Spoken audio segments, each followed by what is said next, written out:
Olá, como vai? Que bom vê-lo novamente.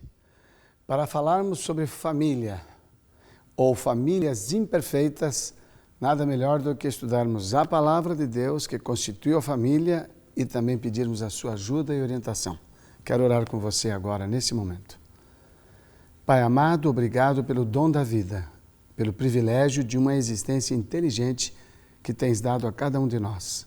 Dá-nos a habilidade de aproveitarmos bem os dons que nos tens dado, especialmente a capacidade de escolha, de pensamento e de ação. Dá-nos a direção do Teu Espírito em nome de Jesus. Amém.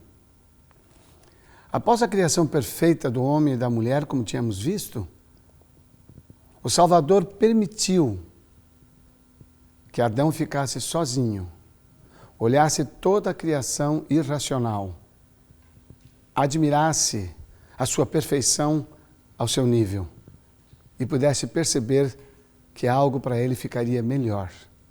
Adão não era imperfeito, Adão não era incompleto. Adão, no plano de Deus, tinha uma necessidade de relacionar-se com alguém ao seu nível, também inteligente, também com liberdade de escolha e com capacidade moral, também que fosse semelhante ao Criador e à sua imagem. Deus, ao dizer, não é bom que o homem esteja só, ele estava, na verdade, ensinando uma lição da importância de nossos relacionamentos. Esse não era bom da parte de Deus, era uma ideia de que nós precisamos valorizar o relacionamento social. Nós somos seres sociais. Ele era perfeito, ela era perfeita, mas Deus os fez diferente de propósito. Por isso, o tema de hoje é buscando o par perfeito. O assunto mais comum que eu escuto em meu trabalho de aconselhamento são pessoas dizendo, eu sei onde é que está o meu problema, eu errei na escolha da pessoa. Todo tempo, pessoas que têm dificuldades na relação, elas descobrem que o outro é o seu problema. Até a pais que tem mais de um filho e que tem certa dificuldade ao relacionar-se com um dos filhos ou filha, eles começam a questionar de onde vem esta criança, de onde vem esta criatura. E ao fazer isso não percebem que dão uma atenção diferenciada aos que se identificam com o seu modo de pensar e de agir e uma relação discriminada com aquele que questiona talvez suas opiniões, suas orientações, sua postura. Nós somos seres livres e pensantes. Essa possibilidade existe. E a nossa grande dificuldade é quando confrontamos o nosso eu com o do outro. Então, toda vez que alguém procura ajuda dizendo o meu casamento está muito difícil, ele sempre tem uma ideia. Esta pessoa eu escolhi errada. Do ponto de vista divino, quando Deus escolheu Eva para Adão, ele primeiro tirou parte dele, então era igual a ele. Segundo, Deus planejou alguém perfeito como Adão. Mas mesmo nestas condições, duas coisas se destacam em Adão e Eva. Número 1, eles eram diferentes sexualmente, algo que é muito importante. Número 2, eles eram distintos em personalidades. Cada um tinha uma individualidade. Onde há diferenças individuais, há diferenças de opinião, há diferença de postura, de visão das coisas. Isso é bom, isso não é ruim. Só que lembre, os dois eram perfeitos. Essas diferenças só traziam complementação, só sucesso. Após a desobediência, onde nós somos originados, onde a gente começa a aparecer, não há mais nenhum perfeito. Romanos, no capítulo 3, o apóstolo Paulo, falando a respeito disso, só para reafirmar para nós, ele diz no versículo 10, como está escrito, não há nenhum justo, nenhum sequer. Verso 11, não há ninguém que entenda, ninguém que busque a Deus. E o 12 diz, todos se desviaram, tornaram-se juntamente inúteis, não há ninguém que faça o bem, não há nem um sequer. Após a desobediência, o que somos todos nós, nenhuma pessoa tem tendência natural boa. Jacques Cousteau disse que o ser humano é perfeito, é bom, até que a sociedade o perverta, o estrague, o tire do prumo. Mas a realidade não é essa. A nossa realidade é de pecadores com tendências para o mal.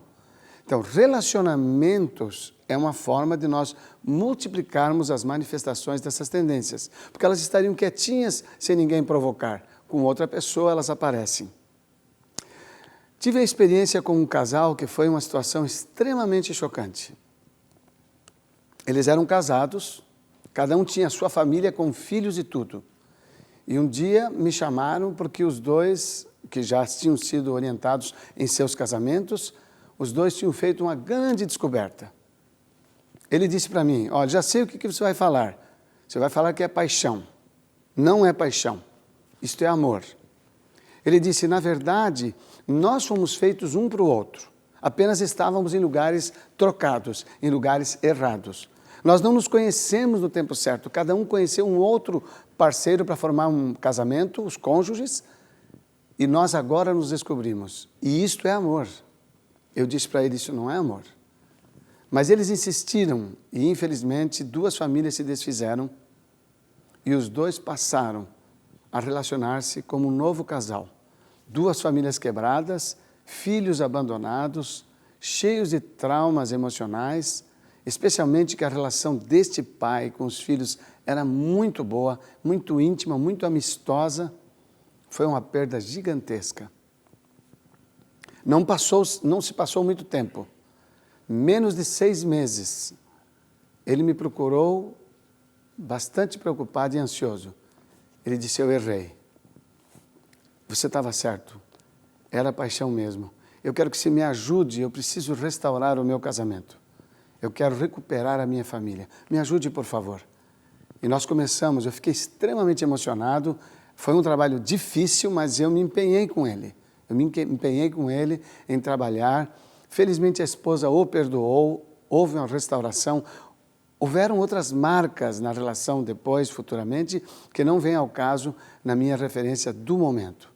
No momento eu quero destacar o seguinte, essas duas pessoas tinham um conceito em sua mente e na mente de cada um deles, que muita gente tem hoje, que existe alguém em algum lugar na sociedade reservado para mim.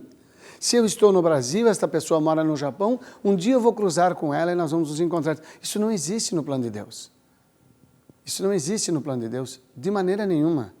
Existe um sem número de pessoas que, em virtude das nossas químicas de atração, mais os referenciais morais da nossa escolha, mais os referenciais de planos ideais da outra pessoa, que precisam ser trocados, que precisam ser compartilhados enquanto se namora, numa fase da decisão, na fase da escolha. Então, buscar o par perfeito envolve 3 aspectos importantes e imprescindíveis. Número 1, busque a Deus. Senhor, eu estou numa decisão gigantesca da minha vida, me ajuda, por favor. Me deixa calmo, me faz controlar os meus impulsos, me faz dominar as minhas emoções. Eu preciso da tua ajuda. Me ajuda a encontrar uma pessoa a quem eu possa fazer feliz e ela me complete no teu plano. Ponto número 1. Ponto número 2. Observe as pessoas, seu caráter, seus referenciais morais, seus ideais, suas características individuais, estudos, nível de estudos correspondendo aos seus, idade, equivalência familiar, referências de relacionamentos sociais. E então, numa boa amizade, comece uma abordagem que possa dar um futuro relacionamento de namoro e casamento. O namoro, principalmente. O namoro é uma fase de análise, é uma fase de observação e de autoconhecimento e mútuo conhecimento. Eu me conheço na relação com o outro e eu conheço quem é o outro na relação comigo. Isso é importantíssimo. Ponto número 3. É importante dar tempo ao tempo. A relação precisa ter um mínimo de tempo de aproximação, de amizade, sem a intimidade sexual, para que ela não perturbe a escolha, para que ela não interfira no estado razoável da pessoa, no estado sereno e livre da interferência sexual, que é intensa e forte. Ela vai estar interferindo no emocional o tempo todo. Ela vai dar esse gosto ao relacionamento com o sexo oposto. mas ela pode interferir demasiadamente quando há intimidade sexual, pervertendo nossas escolhas, definindo valores diferentes que não são sustentáveis depois do casamento. Então, esses 3 pontos ajudam a escolha. Agora, eu quero me dirigir a quem já está casado. Quem já está casado fez tudo isso. Buscou a Deus, ponderou as características da pessoa, namorou e agora casou. Agora temos que trabalhar isso aí. O imperfeito está em cada um. Eu sou imperfeito, a Yara, a minha esposa, é imperfeita. Você é imperfeito, o seu cônjuge é imperfeito. Estamos lidando com pessoas imperfeitas. Esse ideal de uma família perfeita vem na busca do aperfeiçoamento do caráter. Quando eu estou aperfeiçoado em Jesus, eu tenho melhores condições de entender e conhecer o outro. O mesmo se dá com relação a mim. Então é muito importante a relação de cada um com Deus, intensa, e cada um com o outro. Eu gostaria de trazer a atenção novamente o assunto de Mateus capítulo 19, onde Jesus fez referência ao assunto do casamento, respondendo uma pergunta sobre divórcio. No capítulo 19 de Mateus, nos versículos 4 e 5, Jesus começa a responder uma pergunta que os fariseus fizeram a ele a respeito do divórcio. Os fariseus queriam saber se era permitido dar divórcio, dar carta de divórcio à sua mulher por qualquer motivo. Em primeiro ponto, a pergunta era direcionada só para a mulher. Era só em relação à mulher, digo melhor. A mulher é que podia receber carta de divórcio. Não há referência de que o homem poderia. Esse é o primeiro ponto grave da pergunta. O segundo ponto é que eles queriam saber se podia fazer isso por qualquer motivo. Em primeiro lugar, Jesus não se concentrou no assunto do divórcio. Jesus não demorou-se no assunto do divórcio. Também Jesus não se concentrou no assunto da família. Jesus se concentrou no assunto do indivíduo. Porque quando um indivíduo está no foco de Deus, esse indivíduo, com liberdade de escolha, pode exercer seu direito de uma maneira a favorecer o que Deus planejou para nós, que é o casamento. A base da família é o casamento. E Jesus respondeu, Mateus 19, versículo 4. Vocês não leram que no princípio o Criador os fez homem e mulher? Prestem atenção. A primeira advertência de Jesus, na resposta a eles, foi, vocês não leram? Ao usar esta resposta, Jesus quer dizer o seguinte, o que está escrito não precisa de explicação. Se você tivesse lido, você não estava me perguntando. E o que está lá não muda. O próprio Jesus, relatado em João 1 a 3, e verso 14, nós descobrimos na outra palestra, era o agente da criação. A Bíblia diz, o verbo se fez carne e habitou entre nós, no verso 14. E em João 1 a 3, ele diz, no princípio era o verbo estava com Deus, o verbo era Deus, todas as coisas foram feitas por ele. E nada do que foi feito sem ele se fez. Isto é Jesus. Jesus na criação, Jesus no plano da salvação. E ao responder aos seus interlocutores, ele diz, vocês não leram? Ou seja, ele faz o indivíduo retornar ao que estava lá. Na Bíblia nada mudou, meu povo querido, nada mudou. O Antigo Testamento e o Novo são uma continuidade. Jesus, nos seus dias, usava o Antigo Testamento, não tinha outra escritura. Quando Jesus fazia referência à palavra de Deus, Moisés e os profetas, ele estava se referindo a toda a escritura que existia naquela época, que era só o chamado Antigo Testamento. Só tem esse nome por nós, os cristãos, por causa do Novo. Porque Jesus falou, novo mandamento vos dou. Ele disse, novo acordo eu faço com vocês, novo plano eu faço com vocês. Mas, na verdade, a nova aliança e o novo plano, o novo acordo, é, na verdade, a mesma. Ele está dando uma nova abordagem a respeito disso, porque antes nós precisávamos do intermédio do sacerdote, a intermediação do sacerdote e do templo, e das ovelhinhas, e dos animais para serem sacrificados. Agora não precisamos mais. Agora nós temos Jesus no santuário, Jesus no céu. Ele fala, é um novo caminho, mas é o mesmo plano salvador. Ao ele dizer, vocês não leram, Jesus traz de volta a ideia de que a palavra de Deus não muda e nem tem sombra de variação. Em Hebreus 13, como já vimos, Jesus é dito, é o mesmo ontem, hoje e eternamente. Segundo ponto importante, ao referir-se ele ao relato original, ele disse, o Criador os fez homem e mulher, macho e fêmea. A diferença sexual explícita, distinta, foi parte original do plano de Deus.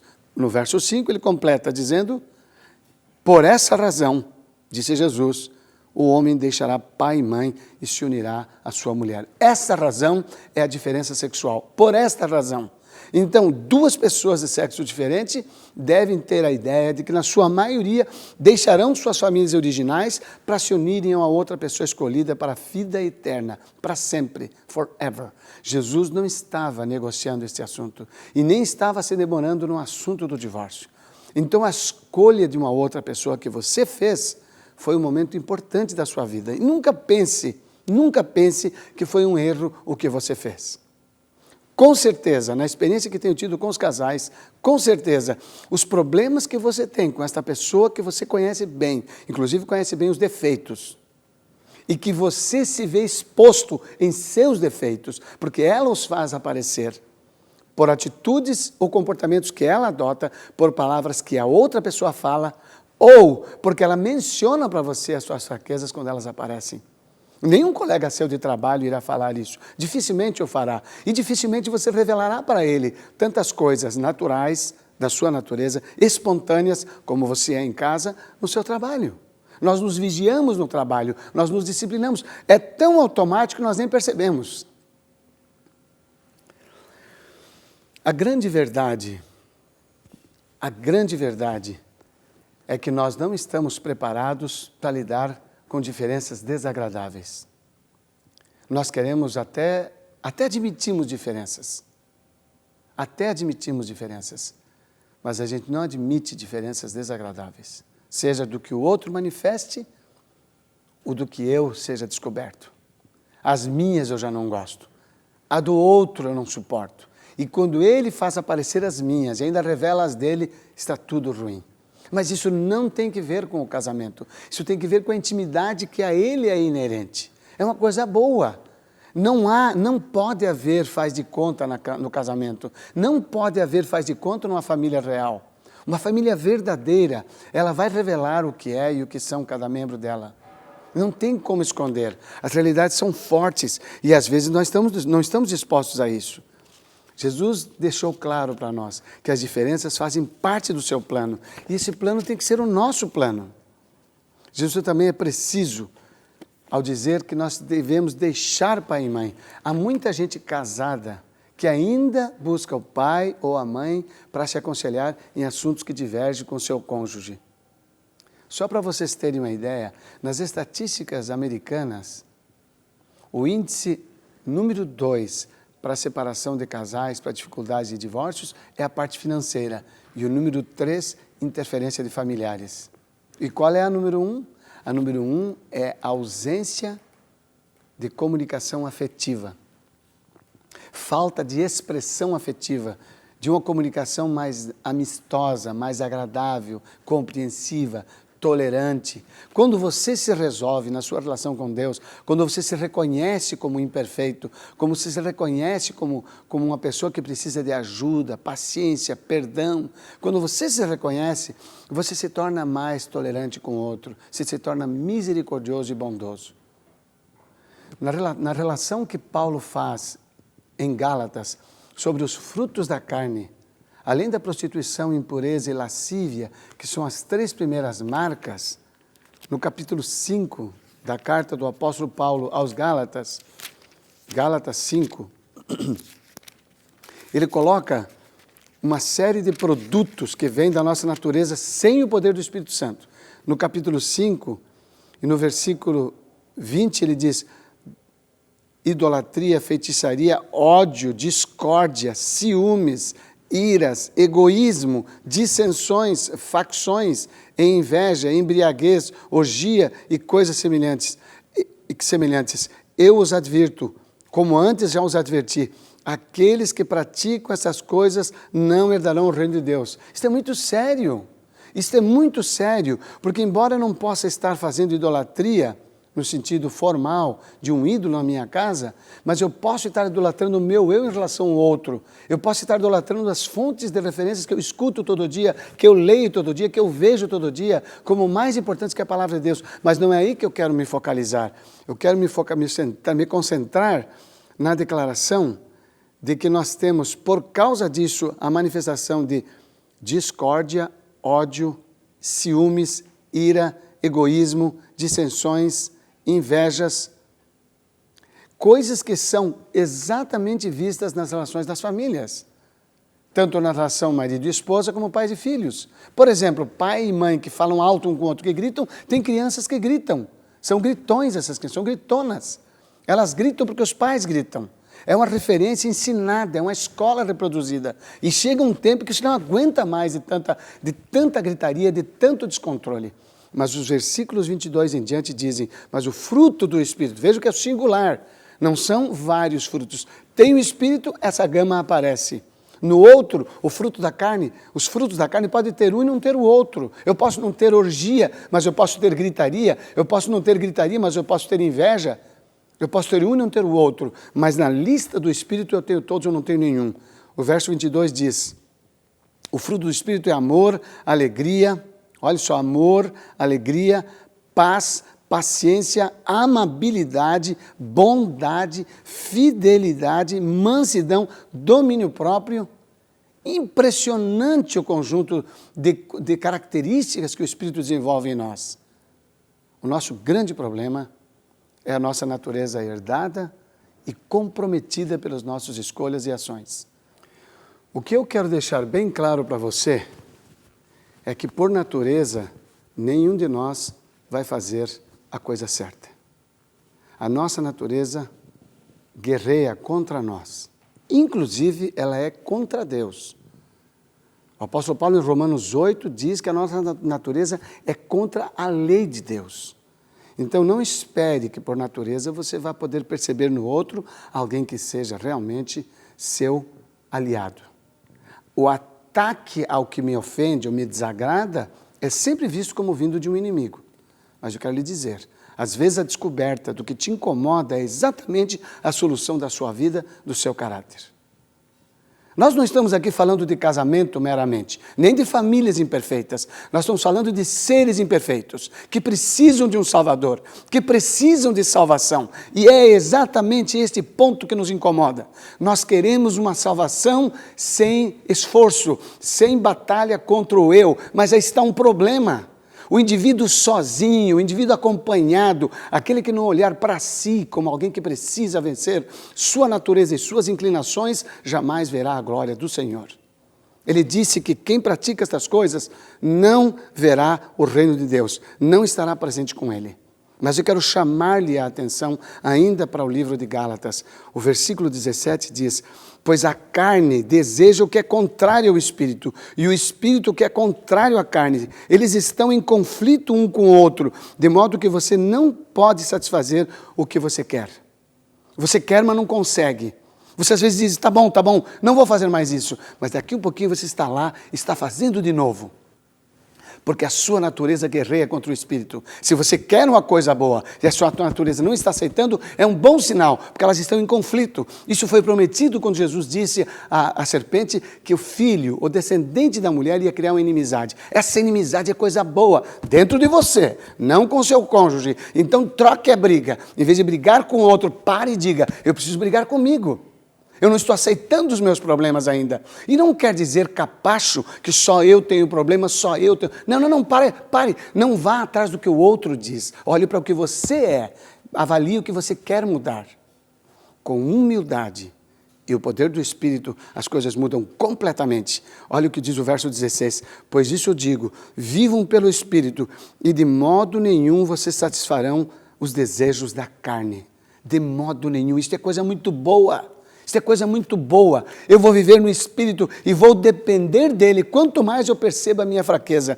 E chega um ponto em que uma pessoa reconhece que ela não depende do outro para fazer mudanças significativas. Eu quero dizer uma coisa para você muito séria e muito importante.